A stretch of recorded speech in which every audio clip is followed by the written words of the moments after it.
నమస్కారం. తీర్థయాత్ర కార్యక్రమానికి స్వాగతం. అన్నింటిలోనూ తన ఉనికిని ప్రదర్శించే రూపం, జగమంతా తన మూర్తిమత్వాన్ని చాటే ఆకృతి శివస్వరూపం. యోగం, భోగం, ఆధ్యాత్మిక సంయోగాల మేలుకలయిక పరమేశ్వరుడు. సమభావమే శివుని అభిమతం. శివుడు కానిది ఈ సృష్టిలో ఏదీ లేదు. వేదమయ ప్రకాశ రూపునిగా శివతత్వం తేజరిల్లుతోంది. అలాంటి మహాదేవుడికి ప్రథమ భక్తుడు నంది. సదా శివధ్యాన నిమగ్నుడై ఉంటూ శివ పరమాత్మ సాన్నిధ్యంలో తన జీవితాన్ని గడిపే ధన్యాత్ముడు నంది. అలాంటి మహాభక్త శిఖామణి, ప్రమద గణాలకు అధినాయకుడు, శివభక్త ప్రథముడైన నంది ప్రతిష్ఠించిన శివలింగం కర్ణాటక రాష్ట్రం కాలాబురాగి జిల్లా దండగుండి గ్రామంలో బసవేశ్వర స్వామిగా పూజలందుకుంటోంది. ఈశ్వరుడు, బసవుడు ఒకే పానవట్టంలో ఉండే ఈ అపురూప క్షేత్రం బసవేశ్వర సన్నిధానంగా భక్తుల్ని ఆకట్టుకుంటోంది.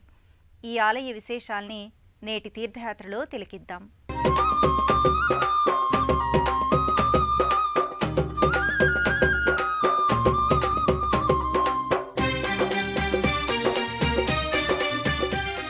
భక్తుని పేరుతో, భక్తుని ప్రతిష్ఠితంతో ఆవిర్భవించిన బసవేశ్వరుడు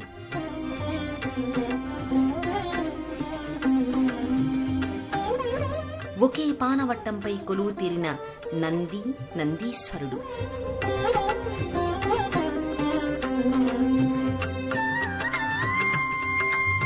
నేత్రపర్వంగా, భక్తి ప్రదాయకంగా నందికి, ఈశ్వరునికి జరిగే అభిషేక పర్వం.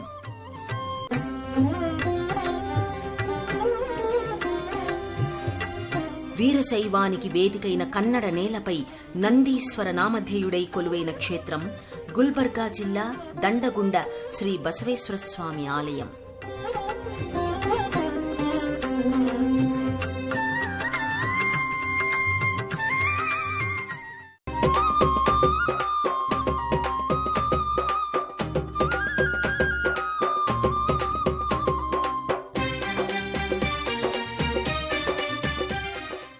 నంది అంటే వృషభం, ఆ వృషభమే బసవ.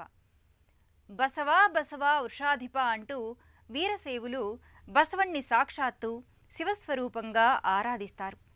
వీరశైవానికి అత్యధిక ప్రాబల్యం, ప్రాచుర్యం ఉన్న కర్ణాటకలో నంది ఆరాధనకు విశేష ప్రాముఖ్యం ఉంది. శివుడితో సమాన స్థాయిని నందికి కల్పించి నందీశ్వరునిగా, బసవేశ్వరునిగా పూజిస్తారు. ఆ సంవిధానంలోనిదే దండిగుండ్లోని బసవేశ్వరాలయం.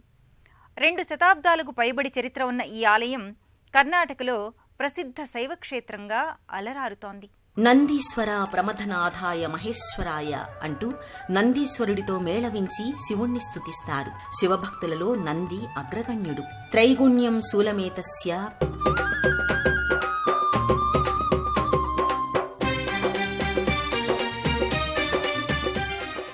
సాక్షాత్ పరబ్రహ్మతత్వం. శివుడే మూల నిరాకార స్వరూపం. శివుడే సాకార నిరాకార రూపం అనేది వేదం చెప్పిన మాట. ఏ దైవం సర్వాంతర్యామిగా, సర్వసాక్షిగా సాకారమవుతుందో ఆ రూపమే శివ పరమాత్మ. బసవరూపంలో ఉండే నంది తాను నిత్యం ఆరాధించే స్వామిని జగత్ప్రభువుగా అభివర్ణించాడు. తన స్వామిని తన చెంతే అనే రీతిలో శివుడు, నంది ఒకే లోగిలిలో నెలకొని నందికేశ్వరుడిగా, నందీశ్వరుడిగా, బసవేశ్వరుడిగా భక్తుల చేత పూజలందుకుంటున్నాడు. శివస్య బ్రహ్మరూపత్వాన్ నిష్కలత్వాచ్చ నిష్కలం లింగం తస్యైవ పూజాయాం సర్వవేదేషు సమ్మతం తస్యైవ సకలత్వాచ్చ తథా సకల నిష్కలం. శివుడు పరబ్రహ్మస్వరూపుడు, నిరాకారుడు. శివుడికి మాత్రమే లింగాకృతిలో అర్చన చెయ్యాలి. శివుని అనుగ్రహం వల్ల అసాధ్యాలన్నీ సుసాధ్యమవుతాయని నందీశ్వరుడు లోకానికి వెల్లడించాడు. గర్భాలయంలో ఒకే పానవట్టంలో నంది ప్రతిమ, నందికి కుడివైపు ఈశ్వరలింగం తేజరిల్లుతాయి. నంది ప్రతిమపై మూపురంగా శివలింగాకృతి ఉండడం ఇక్కడ నంది స్వరూపం ప్రత్యేకత. అందుకే స్వామిని నందీశ్వరుడిగా వ్యవహరిస్తారు. నంది విగ్రహంపై ఉన్న శివలింగంపై ధారాపాత్ర ఉంటుంది. రజత మంటపంలో దివ్య సమ్మోహనకరంగా పుష్పాలంకృతంగా బసవేశ్వరుడి అలంకారం శోభిల్లుతుంది. వృషభం ధర్మానికి ప్రతీక. మీరు సదా ధర్మబద్ధులై నిజాయితీపరులై ఉంటేనే శివకరుణ సుసాధ్యమవుతుందనేది శివభక్తుడైన నంది సూచించాడు. 4 దిక్కులా వ్యాపించిన శివతత్వానికి నంది సంకేతం. నంది 4 పాదాలు 4 దిక్కుల్ని సంకేతిస్తాయి. బసవేశ్వరుడి శిరస్సున రజత కిరీటం, వెండి కొమ్ములు, రజత నేత్రాలు, పుష్పమాలికలు, తమలపాకుల మాలిక అలంకృతంగా భక్తులకు నేత్రపర్వం కావిస్తాయి. ధూప దీప నైవేద్యాలతో ఈశ్వరుడు బసవేశ్వరుడు భక్తజన హృదయానురంజకంగా ప్రకటితమవుతారు.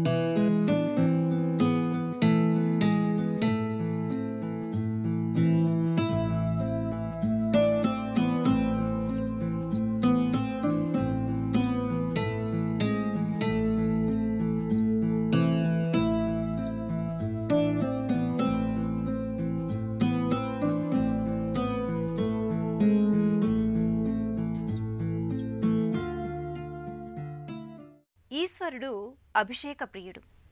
అభిషేకం ద్వారా ఈశ్వరుణ్ణి ప్రసన్నం చేసుకోవచ్చు. ప్రతినిత్యం కైలాసంలో మొదటి అభిషేకం శివుడికి నంది నిర్వహిస్తాడని ప్రతీతి. అందుకే నందిని అభిషేక కళామూర్తిగా అభివర్ణిస్తారు. అభిషేక ప్రక్రియ అనేది ఆధ్యాత్మిక సంవిధానంలో సర్వ సమర్పణ భావానికి సంకేతం. దైవం సృజించిన అంశాన్ని కృతజ్ఞతతో దైవానికే సమర్పించటం అభిషేక ప్రక్రియలో ముఖ్యోద్దేశం. బసవేశ్వరుడికి ఈశ్వరుడికి నిర్వహించే అభిషేక వేడుక నయన మనోహరంగా ఆకట్టుకుంటుంది. శివారాధనలో శివజపం, రుద్రపఠనం, శివధ్యానం వంటి ప్రక్రియలుంటాయి. వీటన్నింటికీ మించి దివ్యమైన భవ్యమైన శక్తి సమన్వితమైన ప్రక్రియ అభిషేకం. 33 కోట్ల దేవతలలో ఏ దైవానికి జరుగని అభిషేకం శివునికి జరుగుతుంది. పాపక్షయం కావడానికి, సర్వ శుభాలు చేకూరడానికి, సర్వ అరిష్టాలు నివారణ చెందడానికి, పరమ వైరాగ్యం పొందడానికి శివాభిషేకం ఉపకరిస్తుంది. బసవేశ్వరుడికి గోక్షీరం, పెరుగు, భస్మోదకం వంటి ద్రవ్యాలతో అభిషేక ప్రక్రియ కొనసాగుతుంది. శివుడికి బసవేశ్వరుడికి చేసే అభిషేకంలో ద్రవ్యాన్ని బట్టి ఫలం, శివానుగ్రహం ఉంటాయి. ఏ ద్రవ్యంతో శివుడికి అభిషేకం చేస్తే ఏ ఫలం కలుగుతుందో తెలుసుకుని భక్తి ప్రేమలతో జ్ఞాననిష్టతో అభిషేకం చేస్తే 1,000,000 రెట్ల అధికంగా ఫలం దక్కుతుందని రుద్రాధ్యాయం వివరించింది. రుద్రం, నమకం, చమకం వంటి స్తోత్రాలతోనే కాక శివ పంచాక్షరితో కూడా అభిషేకాన్ని నిర్వహించవచ్చు. పంచాక్షర జపేనైవ సర్వసిద్ధిన్ లభేన్నరః. పంచాక్షర మంత్రాన్ని జపించే మానవుడు సర్వసిద్ధుల్ని పొందుతాడు. శివ పంచాక్షరీ మంత్రం సర్వశుభంకరమైన సకల మంత్రసారం. అలాంటి శివ పంచాక్షరీ సహితంగా ప్రతినిత్యం ఈ ఆలయంలో బసవేశ్వరుడికి అభిషేక ప్రక్రియ కొనసాగుతుంది.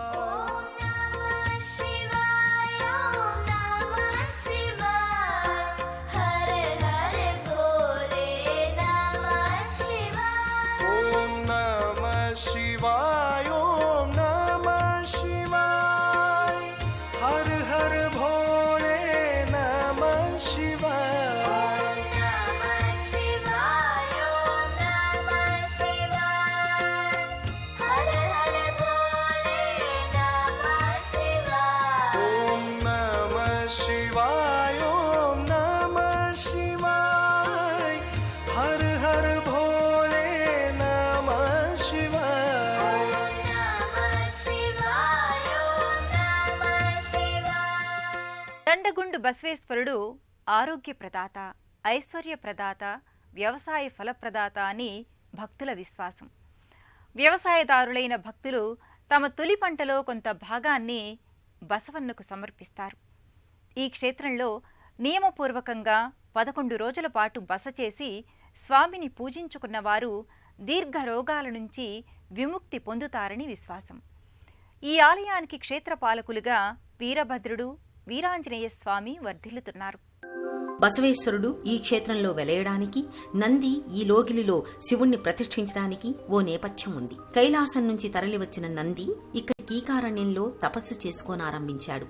ఆయన మనస్సు కొద్దిసేపటికే తపస్సులో లీనమయ్యింది. క్రూర మృగాలెన్నో నందిని చుట్టుముట్టాయి. అయినా సరే నంది తపస్సు భగ్నం కాలేదు. కాసేపటికి తపస్సు నుంచి బయటకు వచ్చిన నందికి క్రూర మృగాలన్నీ సాధు జంతువులతో కలిసిమలిసి సంచరించడం గోచరమయ్యింది. ఆవు, పులి, సింహం, జింక వంటి జంతువులు స్నేహభావంతో మెలగడం నందిని విస్మయపరిచింది. శివపూజకు, శివలింగ ప్రతిష్ఠకు ఇంతకు మించిన స్థలం మరొకటి లేదని భావించి స్వయంగా తాను ఓ శిలను శివలింగంగా మలచి తన స్వరూపాన్ని కూడా మరో శిలతో రూపుదిద్దుకుని రెండింటినీ ఒకే పానవట్టంలో ప్రదర్శించాడంటారు. అందుకే ఈ క్షేత్రం అలౌకికమైన ప్రశాంత తత్వానికి సాకార రూపంగా తేజరిల్లుతోంది.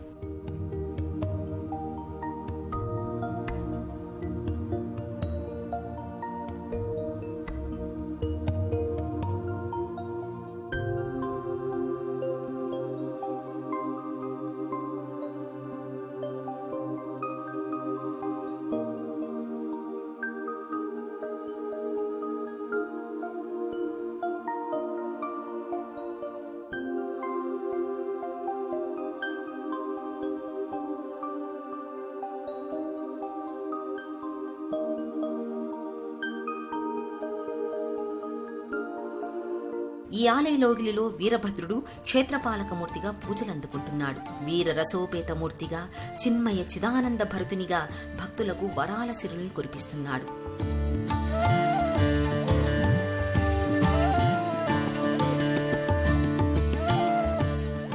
ఈ ప్రాంగణంలో ఏకశిలపై ఆంజనేయుడి మూర్తి గోచరమవుతుంది. ఈ ఆంజనేయ రూపం సహజ సిద్ధంగా ఏర్పడింది.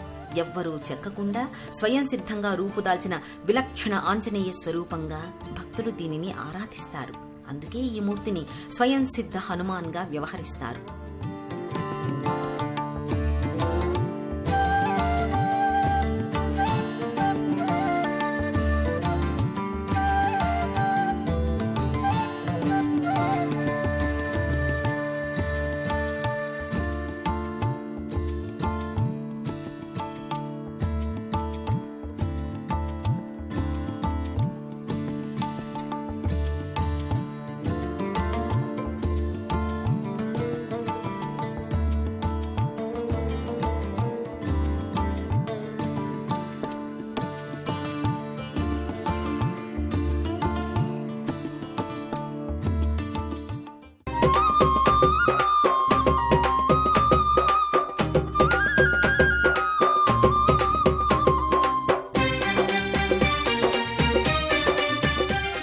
మహానందీశ్వరుడు శివుడికి ప్రథమ భక్తుడు. నందీశ్వర పూజతోనే శివ మహాదేవుడి నిత్య నైమిత్తిక విధులు ఆరంభమవుతాయి.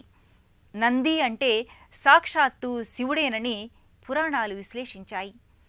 శివుడే నంది అంశతో ఆవిర్భవించి శివభక్తి తత్పరతను చాటడానికి నందిగా, వృషభునిగా, బసవ నామధేయాలతో పూజలందుకుంటున్నాడని ప్రతీతి.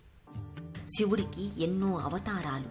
లింగావతారం, హనుమదావతారం, జ్యోతిర్లింగాలు, భైరవ, వృషభ, నంది, శరభ, హటకేశ్వర, అశ్వత్థామ, వీరభద్ర, యక్షేశ్వర, ఏకాదశ రుద్రులు, వృషభావతారం, వైద్యనాథ, విజేశ్వర ఇలా ఎన్నో అవతారాలు పరమేశ్వరుడు ధరించినట్టు పురాణాలు చెబుతున్నాయి. అందులో శాశ్వతమైన నిత్యాభిషేక అర్చనాదులు అందుకుంటున్నది లింగావతారమే. సద్యోజాతం మొదలైన 5 అవతారాలు శివునివే. అష్టమూర్తిత్వం కూడా ఉపసంహరణ లేకుండా ఉన్నదే. అవన్నీ ఆయా సందర్భాలలో నిత్యం పూజలందుకుంటూనే ఉన్నాయి. శివ పరమాత్మ అవతారాలలో దుష్ట శిక్షణ, శిష్ట రక్షణతో పాటు పరతత్వ సేవనం, సర్వ సమానత్వ సేవనం కూడా ఉంటుంది. బ్రహ్మ సృష్టిని కూడా ప్రభావితం చేయగల అద్భుత శక్తి మహాలింగాకృతి. శివుడు అగ్నిస్తంభంగా మహాలింగ రూపంలో ఆవిర్భవించిన వైనం పురాణాల్లో ప్రధానంగా ఉంది. మూలతో బ్రహ్మరూపాయ, మధ్యతో విష్ణురూపిణే, అంత్యతః శివరూపాయ, లింగరూపాయతే నమః అని బ్రహ్మ విష్ణు శివాత్మికంగా శివలింగాన్ని కీర్తిస్తారు. ఎక్కడ శివలింగం ప్రతిష్ఠితమైనా ఈ త్రిమూర్తి స్వరూపంగానే భావించాలి.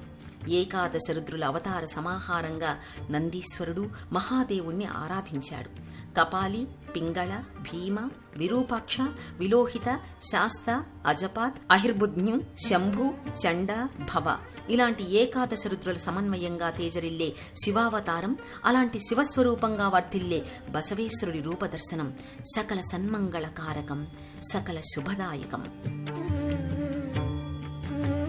హైదరాబాద్ నుంచి వెళ్లే తీర్థయాత్రికులు చంగోమల, పర్గి, కొడంగల్, గుమాక్తల్, హందరికి, ఎర్గోళ్ల మీదుగా దండగుండ క్షేత్రానికి చేరుకుని అక్కడ కొలువై ఉన్న శ్రీ బసవేశ్వర స్వామిని దర్శించుకోవచ్చు. విజయవాడ నుంచి బయలుదేరే యాత్రికులు కోదాడ, సూర్యాపేట, హైదరాబాద్, చంగోముల, పర్గి, కొడంగల్, గుమాక్తల్, హందరికి, ఎర్గోళ్ల మీదుగా దండగుండ చేరుకోవచ్చు. సర్వ జగత్తు ఎవరిలో లీనమయ్యుందో, సర్వ జగత్తులోనూ ఎవరు లీనమయ్యున్నారో అదే శివలింగం. అన్నింటికీ ఆధారభూతమైన దైవం మహేశ్వరుడి. మంగళాకారుడు, శాంతస్వరూపుడు, శుద్ధస్వరూపుడు అయిన రుద్రుడు బసవేశ్వరుడిగా భక్తుడి నామధేయంతో అనుసంధానితమై దర్శనమిస్తున్నాడు. సమస్త శక్తియుక్తులకు ఆధారమై విరాజిల్లే ఆ మహాదేవుడి కృప మనందరిపై సదా వర్ధిల్లాలని ఆకాంక్షిద్దాం. మరో క్షేత్ర సందర్శనంతో కలుసుకుందాం. నమస్కారం.